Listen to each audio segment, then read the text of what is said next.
Okay, Sunday, June 1st, 2025, Brussels, Belgium. I'm in the Millennium Park.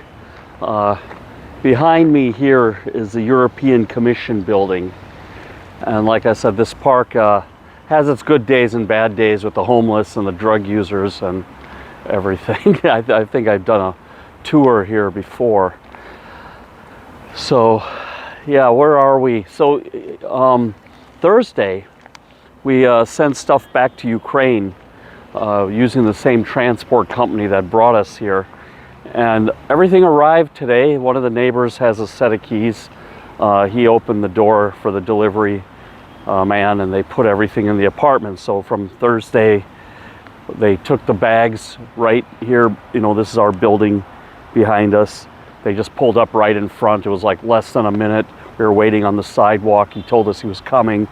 We had 2 bags packed. You know, they're like these grandmother bags you see in Ukraine. They're made out of like some very thin, I wouldn't say it's fabric and I wouldn't say it's plastic. It's some kind of, I think you know what I'm talking about. They're those like temporary suitcases. You see like the gypsies using them and stuff. So yeah, we packed 2 bags of that just to make a test run of like stuff, like just some winter clothes mainly. And it got there.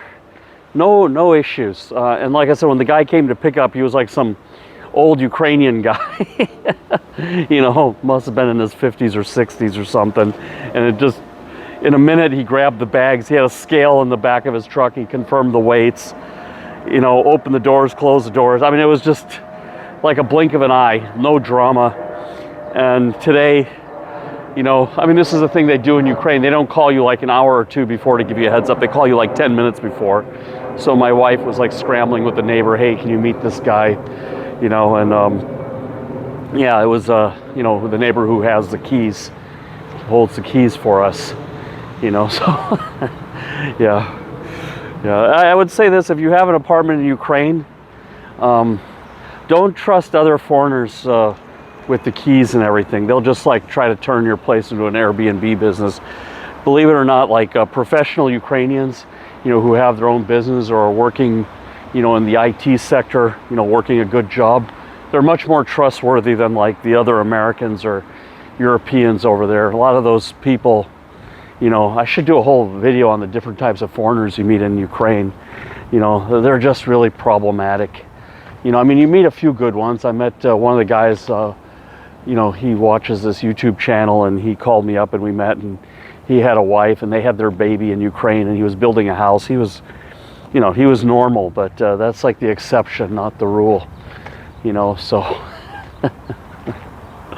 yeah, so it's quite calm today. I think it's because it's getting ready to rain, so, because usually the park is buzzing. I mean, got some crackhead over there, I think. Yeah, I don't know if I can get him in the screen where the crackhead is, if you can see him or not. I'll flip the camera around. Yeah, so, yeah, there's some guy over there. Let me just see if I can zoom in. Yeah, you can see it's his wearing a black jacket against the black thing there. But yeah, he's just smoking crack, you know. But I don't know what they smoke. I don't think it's crack here. It's like hashish is the drug of choice. And I mean, Belgium is like the European capital of cocaine. I mean, all the cocaine in Europe comes through Antwerp. And the reason also why this is, not only because they have a port, is because there's no identity here. You know, they have engineered the system so, you know, especially if you're a foreigner, you're neither French or Dutch. You can't call yourself a Belgian, so you're a Moroccan or an African. You don't really belong. It's not like America. You know, like in America, you live there 5 years, get your American passport, you can just call yourself an American and everyone accepts you as an American. And they'll even correct you, say, hey, I'm an Indian. And say, no, you were born here, you're American. You know, if you try to fall back on your DNA nationality, you know, people in America will kind of corral you and correct you and say, no, you belong to us now, for all better or for worse. And yeah, that's all that you need to be an American, is you live there 5 years and hopefully you understand some of the history and speak English. you know, but even you don't have to speak English. If you're making enough money, it doesn't matter. You know, it's colorblind over there. You know, the green is all that matters, really, at the end of the day. And that's very democratic and fair. Where here, you know, you're born in Belgium as an Arab or a black guy or something, and then you join the army and do everything you can to uphold your country, and you still can't really say you're Belgian. I mean, my neighbor, he's like a professional soccer player, and he was born here. He's playing on the Anderlecht team. You know, and he was telling me that he's a Moroccan, and his mother was born here, he was born here.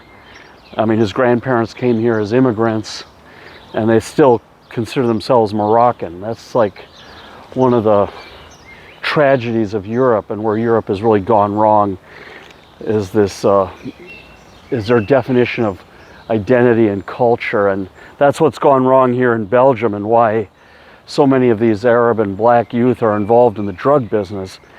You know, it's not their country. They don't feel that they belong to it, so they don't care. You know, they just want to make some money and maybe get out of here.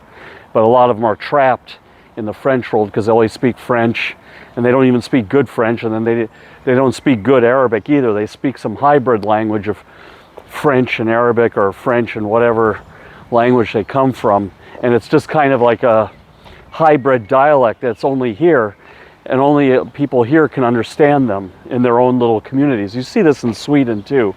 They can't speak Swedish good, and they can't speak Farsi, Persian good, and so they create some hybridized like slang language, you know, in the Swedish Stockholm ghettos, and they're not useful in Iran, and they're not useful in Sweden, and they're just kind of trapped, you know. And this is why I'm like a really big advocate of English. You know, English will set you free. Once you know English, you know, you can go to Scandinavia, you can get around Europe, and you can get a corporate job, you know, or if you're in the underworld, you can get more clients, I guess, and get a legitimate business going. But you can go to America or Canada, you know, where they need a lot of people. You know, it just opens up a lot of doors. You know, but what they do is they bring these people over here and force this French on them, and never really give them an identity, even no matter how much they contribute to the society. You know, so like, I don't have any beef with immigrants. I have beef with the system. The society needs immigrants here, you know, and all of this, like, you know, like there's the European Commission building right behind me, you know, right in front of the crackhead park. And now I'm just going into these apartments where, you know, we usually take our daughter to play, because it's a little bit quieter back here. You know, but there's still a lot of homeless people. You know, they have to chase them out in the morning. I actually complain a lot, and then cops do respond after a while, after enough complaining. But yeah, I don't blame them. This society, the birth rates are so low, it's aging, they need workforce, but you know, these guys are reacting to a system. You know, if the system was like America, you know, I mean, we have these problems in America because of the Democrats, but, you know, in America, when I was growing up, you know, the sky was the limit. You just had to get yourself to work somewhere.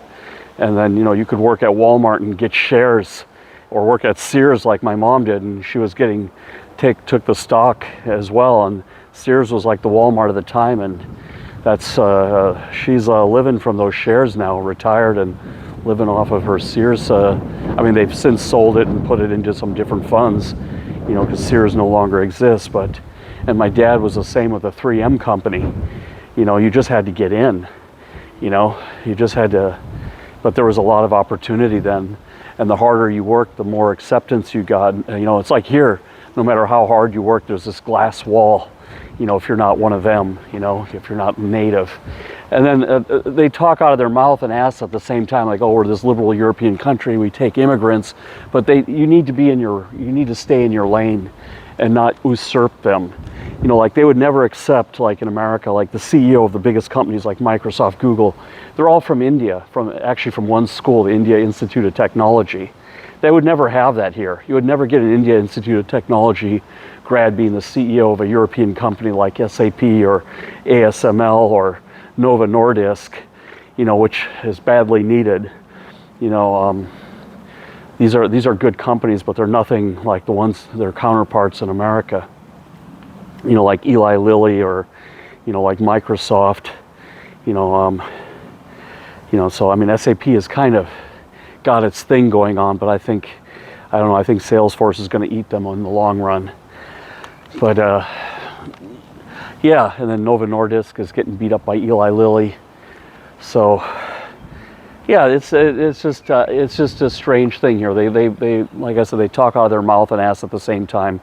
You know, like in America, there's like people make fun of you or whatever, but you can get through that quicker. You know, like if you work hard and you make yourself valuable, then people don't care if you're Muslim or brown or black or, you know, Chinese or whatever. You know, if you're a good contributor, good team player, you get called up to some outings and get to hang out and get invited to Thanksgiving. At least that's what I found. You know, that's what I found. It's a real meritocracy. I mean, it's not perfect. It's a lot has gone bad, you know, when America was trying to be like Europe. You know, where like white Democrats, you know, get to trade stocks and do insider trading and everything, and all their constituents live in tents in San Francisco, you know, and they didn't do anything to correct the housing problems or anything like that, you know, which is what Democrats are supposed to do, maybe a little bit more like Swedes or, you know, Europeans or whatever. But yeah, and so, yeah, my interactions with the people here, you know, it's like, you know, most of the people I see doing stupid stuff here, like peeing and, you know, doing drugs and everything, they are black and Arab. You know, let's be honest here. Most of the stuff, but like I said, they're a product of the system. And maybe I sound like a liberal, like, oh, you know, they have free choice and everything, but sometimes they just have it so bad, you know, they're coming from like a broken country, broken family, and then they're not told the right stuff here, that if you work hard, through hard work, you can get out of this, you know. They're just told to sit still and learn more French or whatever, and they're constantly working on language skills instead of like technical skills. And some of them are smart, you know, they'll open a business. I mean, the guy who, my favorite pizzeria is run by some Moroccans, or, you know, they had come with a strong family. You know, they come as a strong family unit, you know, versus like a single guy or, you know, a single mother with a, you know, young son or something, you know, running for their lives. You know, so people come here with different situations, but like the best people I've met here too are Arabs and blacks. You know, our doctor is a black lady. I think she's from Cameroon or one of these like French colony countries. But one thing I found, you know, when we went to like the white French and Dutch doctors, they're older, they're tired, they're impatient, they don't listen really well, you know, and they're really hard to get their time. They're booked for weeks. You know, if you want to go to like the old white man doctor, you know, it's like and then we found there's this, like in the clinic, there's this like black doctor, and she's always available. And when we went to her, and what I come to realize is, like, it's not like America, like DEI in America for these people to go to medical school. She had to fight her way in there. You know, they're discriminated against. You know, people are telling them, you know, just you know, just clean the clinic and do all this stuff. And so she was probably the smartest of the smart, you know, both out of the white native Belgian people and her own black people. And she really had to be better than everyone else to get into medical school. She had to be above and beyond to get into a Belgian medical school. There isn't this like DEI thing here, you know. And then to get into a clinic, you know, she really had to probably do some convincing, or, you know, really show that she knew her stuff. Because like when we went to her, I was really impressed. She had really good bedside manner. She knew how to talk to my wife has a lot of issues with the doctors here because they just are very short and impatient, and then they don't speak good English. But she spoke, this black doctor we have, she spoke to her, I think her name is Joyce or something. She speaks really good English, and then she knew how to hold the baby, and she knew how to like sing to the baby, keep the baby calm, you know, and everything. And she could answer the questions, and she liked talking about medical stuff. You know, because I'm very interested in medical stuff. I'm always asking ChatGPT about different research, especially with my daughter's peanut allergies and everything. And, you know, which, by the way, my daughter's actually eating full peanuts now. The treatment worked. But long story short, or long story let's curtail the long story because it is a long story. If you're going to get a doctor here in Belgium, get the black doctors or the Sri Lankan. Like we went to a Sri Lankan lady too, but she's a bit far away. It's a bit of a hike, and taking the bus here, it's a bit. They don't keep. It's not Norway. They don't really keep the bus schedules here. It's really hard. There's a tent here. I have a homeless dude. They just come and go here. You know, they should make like a camp for them. You know, someplace outside the city near a farm where they can work all day. You know, get some food, and then they can pitch their tents, or you know, they can live in a dorm if they want to be inside. You know, or they can have a tenting area, and then the farmers can get some work done. You know, because there's always work to do on a farm. There's always a fence that needs fixing, or you know, some field that needs tilling, or you know, something has to be cleaned up. Farms are just, they're just pits for work. Never-ending story there. But yeah, and the Arabs too, right? Like I see Arab dudes, you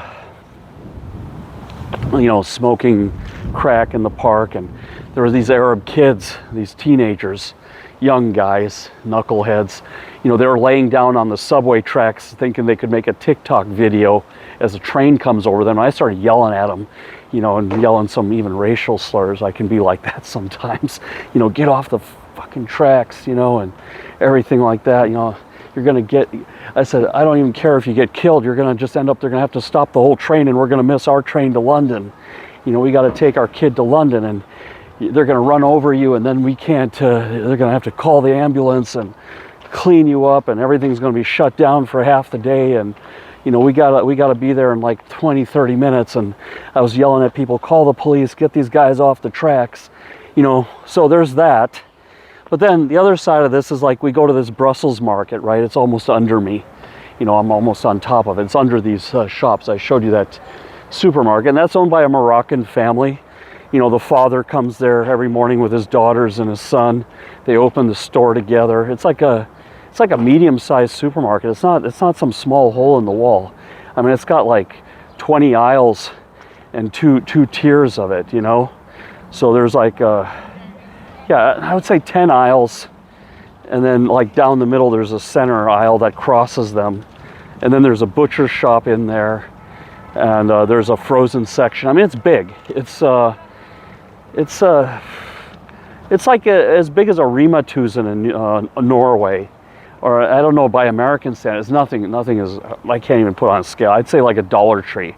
It'd be the size of a Dollar Tree store in America, you know, because American supermarkets are monstrosities. But I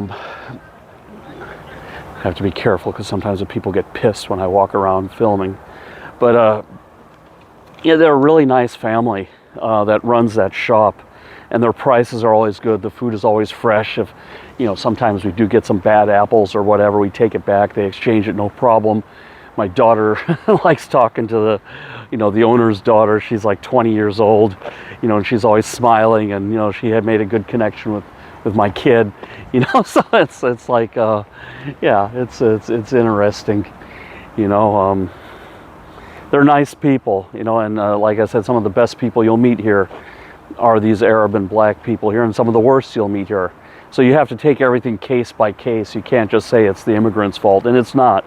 You know, there are some that have the right circumstances, the right IQ, you know, the right upbringing to beat this system. But a lot of them can't, you know, and when you're relying on the system to guide you because you don't know any better, then you end up in a mess. And it's really the system's fault. It's really this French government or whatever, because you see most of this messed up stuff here in Brussels, I think. But even the Dutch are, you know, they're kind of like nationalists, like, oh, you know, we're Flemish nationalists or whatever.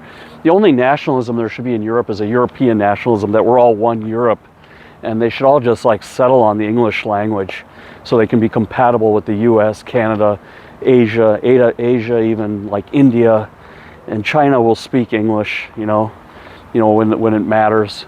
I mean, if anything, they should have two languages in Europe should be French and maybe Mandarin, I don't know, or French or not French, I'm sorry, English. It should be English and Mandarin, or English and in Arabic or something. You know, I don't know how, you know, if they want to trade oil or whatever, but I would say English is enough.